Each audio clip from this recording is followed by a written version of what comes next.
mastic, donne-moi ton boum, boum, boum. Hey baby, hey baby, baby, hey baby, baby, montre-moi ton corps de rêve qui fait tous les bandits, bandits. Oh. Ensayo de corte directo, según la norma ACTM de 3080 y la norma AASHTO de 236. Alcance. Esta norma tiene por objeto establecer el procedimiento para determinar la resistencia al corte de una muestra de suelo consolidado y drenado, empleando el método de corte directo. Equipo. Primero tenemos el indicador de deformación. Puede ser un indicador tipo dial, un transformador diferencial de variable lineal o otro dispositivo adecuado. Luego vemos el dispositivo para cortar la muestra. Debe tener la capacidad suficiente para cortar la muestra a una velocidad de desplazamiento uniforme. Luego vamos al dispositivo para medir la fuerza, como ven en la imagen, un tipo de rueda. Se puede emplear un anillo de carga o una celda de carga con precisión de 0.5 libras. Y finalmente con el dispositivo para aplicar la fuerza normal. Se aplica mediante una palanca de carga acoplada activada mediante cargas muertas. Ahora procedamos con los materiales de la caja, donde vamos a poner la muestra. Caja de corte. Debe ser de acero inoxidable, bronce o aluminio, con suministros para drenar el agua de arriba hacia abajo. La caja está dividida horizontalmente en dos mitades de igual espesor.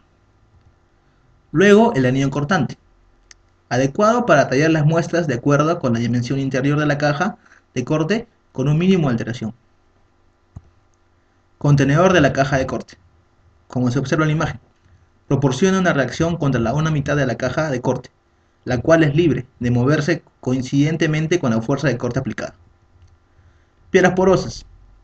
Serán de carburo de silicio, óxido de aluminio o un metal no corrosivo. La permeabilidad de las piedras deberá ser mayor que el del suelo. Y otros equipos como balanza, cuchillo, un cronómetro, un calibrador, agua destilada, etc. Muestra del ensayo. Si se usa una muestra inalterada, deben ser lo suficientemente grande para proveer un mínimo de 3 muestras idénticas. El diámetro mínimo para muestras circulares o el ancho mínimo para muestras cuadradas debe ser alrededor de 50 milímetros, 2 pulgadas, o 10 veces mayor que el diámetro del tamaño máximo de las partículas, cualquiera sea la mayor. El espesor mínimo de la muestra del ensayo debe ser alrededor de 25 milímetros, o equivalente a 1 pulgada. La relación mínima diámetro-espesor o ancho-espesor, según la muestra, debe ser de 2 a 1. Preparación de la muestra. Se utilizan muestras obtenidas de bloques inalterados o mediante tubos muestradores. Muestras inalteradas. Retire la capa de parafina del bloque inalterado, inserte el anillo cortante y corte 3 muestras. Bueno, como vemos en la imagen, para que la muestra sea inalterada y se pueda guardar, se le aplica una capa de parafina. Retiraba la capa de parafina. Y en la siguiente imagen se muestra el corte de la muestra. Preparación de la muestra. Enrase las superficies planas de las muestras con un cuchillo y llene los vacíos con el material recortado. Extraiga la muestra del anillo cortante y determine la altura inicial y el diámetro. Como vemos en las imágenes, la primera imagen se ve el cuchillo por la superficie plana y la segunda la extracción de una muestra por el anillo cortante. Preparación de la muestra. Seguimos con esto. Pese la masa inicial de cada una de las muestras y determine el contenido de humedad inicial, utilizando el material recortado de las muestras, de acuerdo a la norma ACTM de 2216. Preparación de la muestra. Muestras remoldeadas. Mezcla el suelo con suficiente agua para obtener el volumen de agua deseada. La muestra debería estar lista antes de que se realice la compactación, de acuerdo a la siguiente guía. Como vemos en el cuadro, hay 4 tipos de suelos. Para el primer tipo de suelo, no tiene tiempo mínimo. Para el segundo, 3 horas. Para el tercero, 18 horas. Y para el último, 36 horas como mínimo. Ensamble la caja de corte y asegúrela con los tornillos de alineación. Coloque una piedra porosa húmeda y un papel filtro en el fondo de la caja de corte. Compacte con cada capa hasta que la masa acumulativa de los suelos puesta en la caja de corte se compacte a un volumen conocido. Escarifique cada capa antes de colocar una capa superior. Prosigamos. Determinamos la masa de la muestra pesando la caja de corte más muestra y restando el peso de la caja de corte. Las muestras remoldeadas también pueden ser preparadas compactando el suelo mediante los procedimientos y el equipo usado para determinar la relación humedad-densidad de los suelos, de acuerdo a la norma ACTM de 1557, compactación con protor modificado, o ACTM de 698, compactación con protor estándar. Ahora pasamos al procedimiento. Primera etapa, consolidación de la muestra. Ensamble la caja de corte colocando las piedras porosas y el papel filtro. Asegure la caja de corte con los tornillos de alineación, centre la placa de transferencia de carga y coloque la caja en el dispositivo de corte, como vemos en las imágenes. La primera nos muestra dentro de la caja de corte y la segunda asegurando la caja. Con el procedimiento, conecte el ajuste del sistema de corte, coloque los LVTD horizontal y vertical, llene con agua la caja de corte, calcule las cargas normales para obtener los esfuerzos normales deseados, como vemos en las imágenes, el encarado de los LVTD y el encarado de los deformímetros. Aplique la carga normal agregando masa al brazo de palanca. Puede ser 0.5, 1 y 2 kilogramos por centímetro cuadrado. Registre las lecturas verticales en función del tiempo transcurrido. Grafique la curva de formación vertical versus logaritmo de tiempo o raíz cuadrada del tiempo en mínimo. Como vemos en la imagen, ahí está la gráfica de lo que tenemos que hacer versus el tiempo con el logaritmo. Levante el anillo móvil a 0.025 pulgadas o 0.64 milímetros. Determine el tiempo total para que se produzca la falla mediante la siguiente ecuación. Tiempo final es igual 50 por el tiempo al 50%, donde tiempo final, tiempo total estimado para alcanzar la falla, mínimo 10 minutos para arenas densas y limpias. T50, tiempo requerido para la muestra para lograr el 50% de consolidación. Si T90 se calcula por método de raíz cuadrada del tiempo, T50 se obtiene con la siguiente ecuación. Como vemos en la imagen, T50 es igual a T90 sobre 4.98, donde T90 es igual al tiempo requerido por la muestra para alcanzar el 90% de la consolidación primaria. Es lo mínimo. Y 4.28 es la constante relativa. Prosigamos. Determine la velocidad de corte, la cual debe ser suficientemente lenta. Acá tenemos otra ecuación. DDR es igual a DDF sobre TDF, donde DDR, velocidad de desplazamiento en pulgadas sobre minuto, o milímetros sobre minuto. DF, desplazamiento horizontal estimado hasta la falla, puede ser en pulgadas o milímetros, si el material es de grano fino, normal o sobreconsolidado. Y 0,2 pulgadas si el suelo es arenoso. TF, el tiempo estimado hasta la falla, en minutos, claro.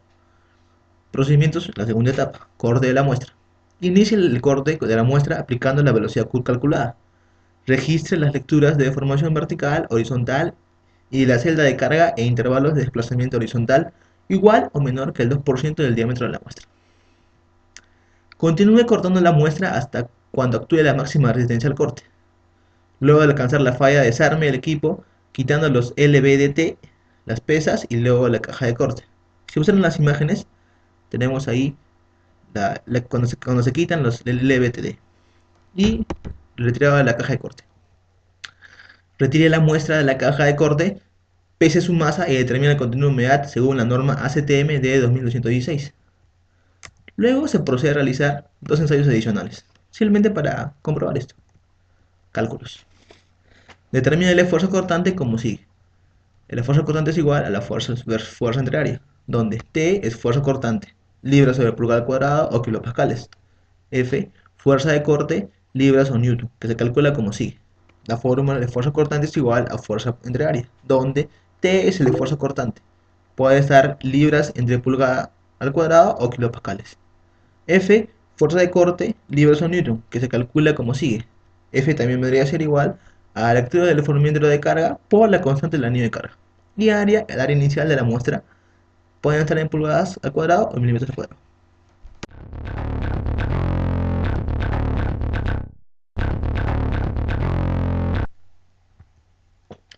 Ensayo de penetración estándar SPT según la norma ASTM 1586. Generalidades. Procedimiento ampliamente utilizado para determinar características de resistencia y comprensibilidad de suelos. Objetivos. Obtener muestras representativas del suelo para fines de identificación y ejecución en el respectivo laboratorio. Permite estimar la resistencia de penetración de los suelos en función de la profundidad. Los suelos adecuados para la ejecución de este ensayo son los arenosos, los limoarenosos, los arenosos limosos, arcillas. Los suelos inadecuados para este ensayo son los aluvionales, aluviales, suelos gravosos y heterógenos con gravas. El PT consta de un trípode, el cual tiene un diámetro de 2,5 pulgadas. También posee un martillo que pesa 63,5 kilogramos y mediante un tubo de 1,5 pulgadas encontramos la cuchara. Esta cuchara puede ser de 2 pulgadas a 4,5 pulgadas. Como podemos observar en la figura, tenemos los distintos materiales del cual se empieza a armar el trípode y se procede a hacer el ensayo. Procedimientos para realizar el ensayo. El ensayo SPT consiste en la introducción en el fondo de un sondeo geotécnico de una toma de muestras normalizado unido a un tren de varillas. El tren de varillas, al momento de formarlo, sería el trípode, mediante el golpeo de la cabeza de ellas con un mazo de 63,5 kilogramos de masa, cayendo desde una altura de 76 centímetros.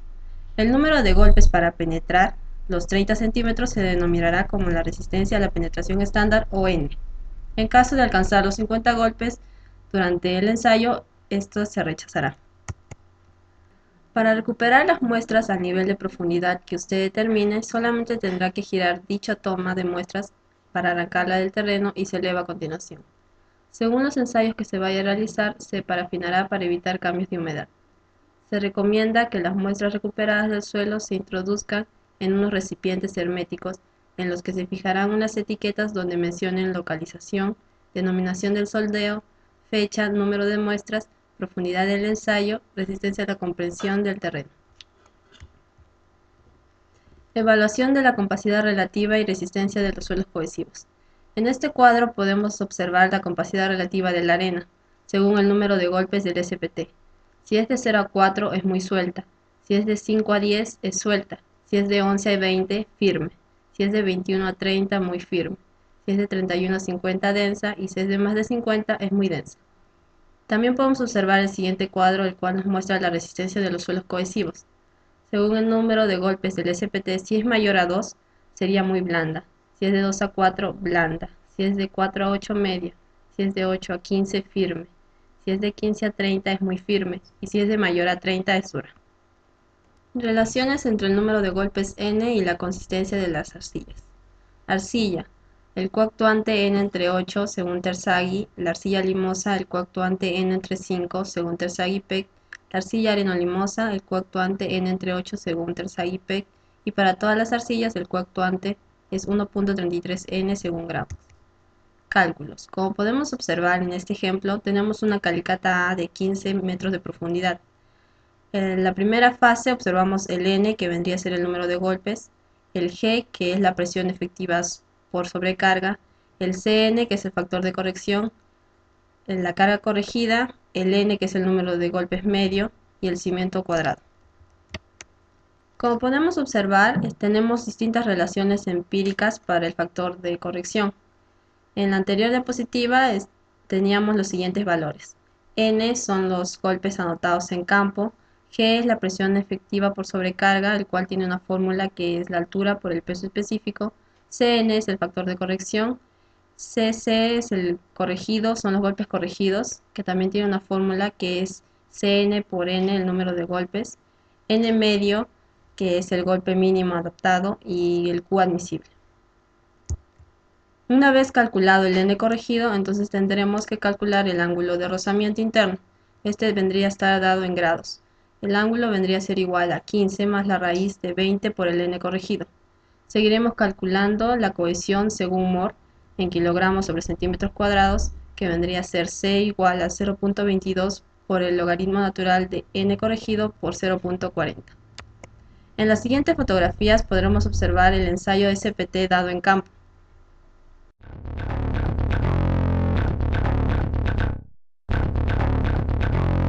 Ensayo de compresión triaxial para suelos cohesivos friccionantes, según la norma ACTM D 2850-03 y la norma ASHTO D 234. Alcance.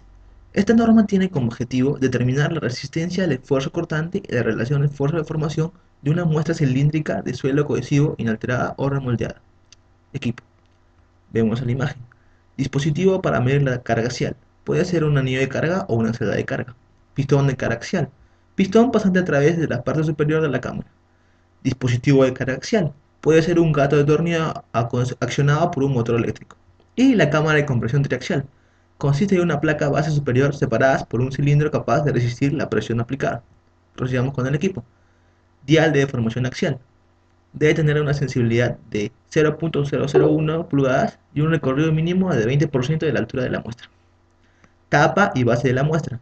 Serán usadas para prevenir el drenaje de la muestra y tendrán el mismo diámetro inicial de la muestra. Y finalmente, dispositivo de control de presión. Será capaz de aplicar la presión a la cámara mediante una válvula conectada a la parte superior de la cámara. Equipo o otros aparatos. Cuchillo de moldeo, perfilador de muestras, recipientes para determinar el contenido de humedad, anillos de caucho, equipo compactador, piedras porosas, papel filtro, aparato también la membrana de caucho, un calibrador y como siempre una balanza. Muestra de ensayo. Las muestras pueden ser inalteradas o remoldeadas. Muestras inalteradas. Se las puede obtener de bloques inalterados mediante tubos de pared delgada. Bloques inalterados. Perfiles la muestra hasta obtener el diámetro y altura final. Tubo mostrador. Se recortarán solamente las superficies planas. Mida y registra las dimensiones de la probeta. Pesa y registra la masa de la probeta. Determina el contenido de la humedad según la norma ACTM de 2216. Como vemos en la imagen, estamos midiendo con el vernier la muestra. Muestras remoldeadas. Mezcle el suelo con agua y déjalo en reposo por lo menos 16 horas. Compacta el suelo a menos 6 capas en un molde hasta la densidad deseada. Escarifique cada capa, como se observa en la imagen. Terminada la compactación, determina las dimensiones de la probeta. Pese la masa de la probeta. Determina el contenido de humedad nuevamente según la norma ACTM de 2216. Humedezca las piedras porosas y papel filtro. Lubrique el interior y exterior de la membrana. Fije la membrana al dilatador de membrana. Coloque sobre la base de la muestra las piedras porosas, el papel filtro, la probeta y la tapa superior. Como vemos en la imagen, ese objeto es para dilatar la membrana y así un fácil uso de esta en la muestra. Sigamos con el procedimiento. Extienda la membrana sobre la tapa y pase la muestra y séllala con los anillos de caucho. Aplique un vacío de 5 pulgadas hasta que todo el aire sea expulsado. Ensamble la cámara triaxial. En la imagen se observa el sellado de la tapa a base de la muestra. Ponga en contacto el pistón con la tapa de muestra para permitir el asentamiento y la alineación del pistón con la tapa. Llene con agua la cámara triaxial. Aplique una presión de confinamiento hasta que un regulador indique la presión deseada, como se muestra en las imágenes, el ensamblaje de la cámara triaxial. Ensere los deformímetros vertical de carga. Aplique la carga axial de una velocidad de deformación de 0.127 centímetros por minuto. Las lecturas constantes hasta el 20% de deformación axial. Registre las lecturas de deformación axial y de carga. Apague la máquina, suelte la presión del equipo y remueva la muestra. Realice un gráfico o tome una fotografía del tipo de falla. Siga el mismo procedimiento descrito anteriormente para realizar 2 ensayos adicionales con diferente presión de confinamiento. Como se observa en la imagen, la remoción de la muestra de la placa. Cálculos. Calcule la altura inicial de la probeta como la media aritmética de lecturas realizadas. Calcule el diámetro de la probeta como sigue. Vemos la fórmula en la imagen. DI más 2 veces DM más DS entre 4, donde DI, diámetro inferior, puede estar en milímetros o centímetros. DM, diámetro medio, igualmente como el anterior. Y DS, diámetro superior. Seguimos con los cálculos. Calcule el área A y el volumen B de la probeta. Área es igual a pi por diámetro cuadrado entre 4. Y el volumen, área inicial por altura inicial. Calcula la deformación axial unitaria para cada carga aplicada, como sigue, donde E es igual a delta H sobre altura inicial. Delta H, variación de la altura de la probeta en centímetros o milímetros. Y altura inicial de la muestra.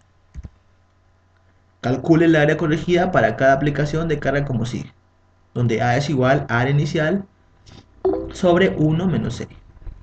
Área inicial, promedio de la sección transversal de la muestra en centímetros cuadrados o milímetros cuadrados. Y E, deformación axial unitaria para cada carga axial aplicada. Calcule el área corregida para cada aplicación de carga como sigue. Delta 1 menos delta 3 es igual a presión sobre área. P es igual a carga axial aplicada, medida en kilogramos y se calcula con la siguiente expresión. P, lectura del deformímetro de carga por factor de calibración del anillo. Con los resultados obtenidos, construir para cada presión lateral delta 3 una gráfica en escala aritmética, ubicando en el eje de las abscisas las deformaciones unitarias E y el porcentaje, y en ordenadas el esfuerzo desviador, delta 1 menos delta 3, como se ve en la imagen. Ahora damos un zoom a la imagen anterior y vemos las tres gráficas. La formación unitaria en porcentaje y el esfuerzo en kilogramos sobre centímetro cuadrado. Todo normado bajo la ACT DMD 2850. Cálculos. Calcula los esfuerzos principales de falla. Delta 3, presión lateral de confinamiento aplicada a la cámara. Y delta 1, esfuerzo principal mayor, es igual a esfuerzo desviador de la falla más presión de confinamiento aplicada a la cámara. Dibujo los círculos de Moore para cada probeta. Ensayada y trace una tangente o lobente en esta. Para ello determine el centro de cada círculo y el radio como sigue. Centro es igual a delta 1 más delta 3 entre 2. Y el radio es igual a delta 1 menos delta 3 entre 2. De esta gráfica obtenga los parámetros de cohesión y ángulo de fricción midiendo la pendiente de la tangente que corresponde al ángulo de fricción interna y la intercepción con la ordenada que corresponde a la cohesión C. Aquí vemos la imagen maximizada, los tres círculos de Moore y la línea tangente de cada probeta realizada. Y así se concluye el ensayo de tracción.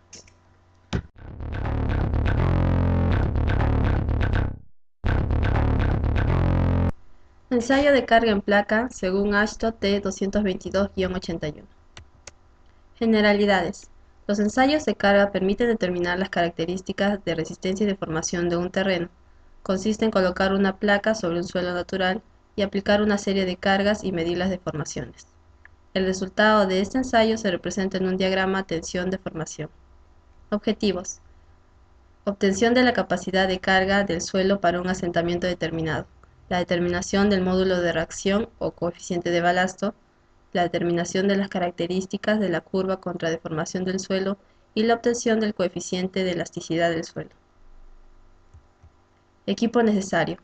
El elemento de reacción, que vendría a ser un camión o un remolque, el conjunto hidráulico de carga provisto de un dispositivo de apoyo esférico, capaz de aplicar y retirar la carga en incrementos. La gata deberá tener la capacidad suficiente para aplicar la carga máxima necesaria y deberá estar equipada con un medidor calibrado con precisión suficiente que indicará la magnitud de la carga aplicada. Diales micrométricos. 3 o más graduados en unidades de 0.025 milímetros y capaces de registrar una deflexión acumulada de a lo menos 25 milímetros. Viga portal dial, sobre la cual se montan los diales micrométricos. Placas de ensayo. Juego de placas de acero de menos de 25 milímetros de espesor. Los diámetros de las placas deben variar entre 150 milímetros a 760 milímetros. Herramientas y accesorios. Nivel de burbuja para preparar la superficie a ensayar y las necesarias para operar el equipo y cortar una probeta de suelo no perturbado en un anillo de ensayo de consolidación. Balanzas, horno y diversas herramientas para determinar la humedad del terreno. Procedimiento. Definir el lugar donde se va a realizar el ensayo. Realizar la excavación del pozo para el ensayo. Introducir los tornillos de anclaje. Armar el dispositivo de carga y nivelar el mismo. Limpiar y nivelar cuidadosamente el área a ser cargada. Colocar una capa de 0.5 centímetros de arena fina. Colocar la placa de 30.5 centímetros de lado, centrada y nivelada. Colocar el gato hidráulico en el centro de la placa. Para una mayor seguridad y precisión del ensayo, colocar una rótula encima del gato hidráulico y bajo la estructura anclada. Colocar las vigas de referencia en forma ortogonal entre sí, las mismas que permiten asegurar los deformímetros. Colocar 4 deformímetros, uno en cada extremo de la placa. Los vástagos de los deformímetros deben descansar en la superficie de la placa y se deben fijar en la viga de referencia, la misma que está apoyada en el suelo. Aplicar con el gato hidráulico una carga de 100 kilogramos para sentar la placa de ensayo. Numerar los deformímetros y tomar las lecturas iniciales. en una lectura determinada. Por ejemplo, el deformímetro número 1, la lectura inicial va a ser igual a 500 por 10 a la menos 4 pulgadas. Aplicar con el grato hidráulico una carga de 465 kilogramos de manera de obtener sobre el suelo un esfuerzo de 0.5 kilogramos sobre centímetros cuadrados, poniendo a la vez en funcionamiento el cronómetro 1. Proceder a leer los valores de los asentamientos del suelo en los deformímetros a intervalos de tiempo, tales como 1, 2, 5, 10, 20, 30 y 45 minutos, 1 y 2 horas para cada incremento de carga. El ensayo deberá continuar hasta que se produzca la falla completa del suelo bajo la placa o hasta que el de los tornillos de anclaje falle, o hasta que se aplique una carga doble de carga de trabajo. Cálculos. Calcular el módulo de reacción no corregido del suelo mediante la siguiente expresión. Ku es igual a 70 kilopascales entre la deflexión promedio que se da en milímetros, donde Ku es el módulo de reacción del suelo no corregido por saturación, el cual se da en megapascales sobre metro. Calcular el módulo de elasticidad o deformación elástica del suelo mediante la siguiente expresión. E es igual a Q entre S por el diámetro entre 4 por 1 menos el módulo de Poisson al cuadrado por el módulo de Poisson, donde S es el asiento de la placa en producir por una carga Q que se da en centímetros, Q es la carga aplicada en kilogramos sobre centímetros cuadrados, D el diámetro de la placa que se da en centímetros, U el coeficiente de Poisson del suelo, y Q entre S es la tangente de la curva carga de formación del ensayo.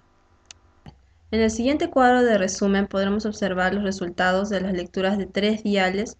Estos resultados los hemos obtenido de un ensayo de carga realizado el siglo anterior. Gráfico. En el siguiente gráfico podemos observar 3 curvas que son presión versus asentamientos, las cuales fueron obtenidas por las lecturas de los 3 diales, utilizando la fórmula de las diapositivas anteriores, la cual es E igual a Q entre S por el diámetro entre 4 por 1 menos el módulo de Poisson al cuadrado por pi. Utilizaremos los valores en donde el suelo tuvo falla. Entonces, Q es igual a 155.518 por 78.186 entre 764.538. Q va a tener el siguiente valor, que es 15.94 kilogramos sobre centímetros cuadrados. S es igual a 1.461 centímetros y el diámetro es igual a 31 centímetros. El módulo de Poisson va a ser de 0.25. Por lo tanto, aplicando la fórmula, tenemos que el módulo de elasticidad nos va a dar 248.58 kilogramos sobre centímetros cuadrados. Bombas.